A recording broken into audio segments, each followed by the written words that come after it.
Hi, I'm Craig Zuckerman with Z-linefitness, and this is Lori Clark, and we are going to be talking about shoulder stabilization and a great exercise to teach your body how to stabilize the shoulder through range of motion, specifically when going over the head with your arms.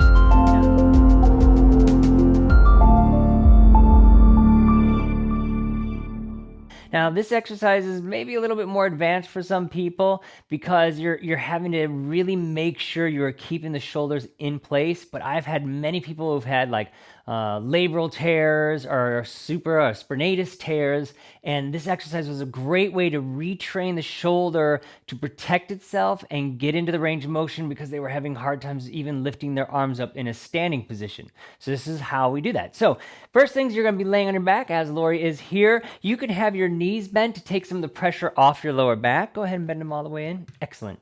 Your hands are going to be palms up, and you are going to be lying on your back. Now, what she's going to be doing is she is going to be exhaling as her arms come overhead and inhaling as she comes back. But you could do a 4 breath, whatever feels best to you. All I really care about is that you're really controlling the connection and abdominal contraction as those arms go over the head, because if the rib cage flares, that is not what we want. So right here, you're seeing Lori exhale, she goes overhead, and inhale as she comes back. When she is exhaling, when these arms are coming overhead, and go slowly, she is digging into these abdominal muscles to stabilize, and she is sliding the shoulders down her back. Now, show a wrong way of doing it. So let the rib cage flare, let the shoulders come up by the ears.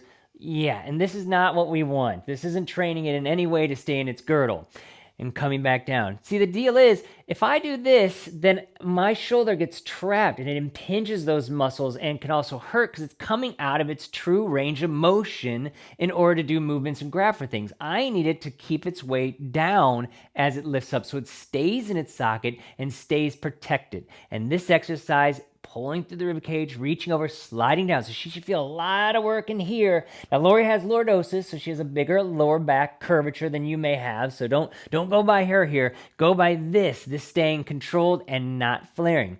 After you do anywhere from 5 to 10 of those, then you do the exact same exercise on your stomach. So Lori's going to flip over here.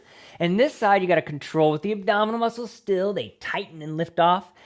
Knuckles stay towards the sky. Now, this is a great way to look at her musculature and watch what she is doing. She's going to inhale to prepare, and she's going to exhale. Those arms are coming overhead. She slides. So these are completely relaxed, and all the work is in here, keeping these down, working from below.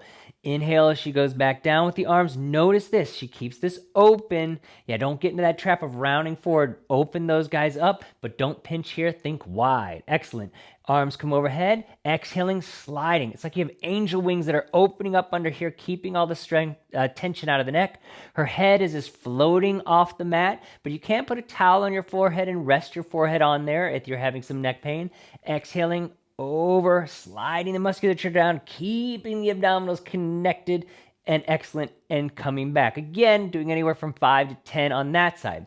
What this does counter muscle balancing. In other words, she's going to work all the muscles in the back and all the muscles in the front. And when both those groupings of muscles come together, the body feels safe, secure, and stable, and will release a lot of this pain and tension that you're having in your shoulders that's creating your shoulder pain. Excellent, Lori. Thank you right there. And the additional thing that's happening, she's working these counter muscles. So the body's learning, even though it's going up, it learns how do you pull down even when you go up. In other words, it's like a resistance to your movement. You know, if you were spelunking, if you were going down into a cave, you would need somebody holding the rope on the other end to make sure you just don't fall off and smash at the bottom. That's what's happening here. These muscles are holding tight. They're holding the rope as your arm goes up to make sure it stays stable and connected, and therefore it doesn't pop out of place and get injured. So this is a little what I call the jumping jack. And you do this exercise, you can do it daily, in fact, because you're not tearing up or ripping up muscle mass.